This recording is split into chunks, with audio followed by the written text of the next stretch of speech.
custom units in Excel.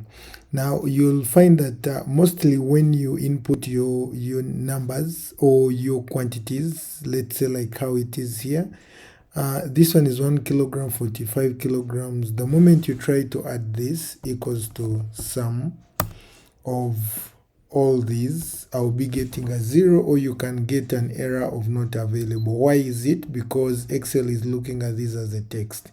How do we change this such that every input you input, it comes with a unit automatically and Excel looks at it as a number? So this is what you do. We shall come to, we shall use another, we are going to customize or change the custom number format for this, the column where you'll need to put those numbers.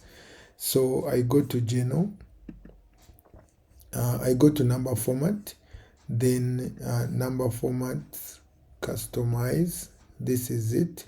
So I'll come to customize, then you delete the whole of that, open square brackets, you say equals to 1, because when it is 1, you put hash. When it is 1, we need this to be a kilogram. You open quotes, a space, kilogram. This is going to be just a kilogram. Then semicolons, hash again, open quote space. This time we put kilograms if it is in plural, close quotes. So this is now our new number format. So I will do OK.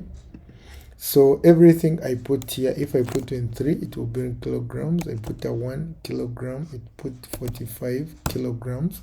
So when I try to add this equals to sum and of the whole range, it will give me the 123 kilograms, which means because I've changed the custom units here in this column, Excel is looking at these as numbers with their custom units, and this one was being looked at it as a text. So guys, go ahead and subscribe, hit that red button, hit the bell such that you can get updates of every video we get, and we meet you in the next video. Bye bye.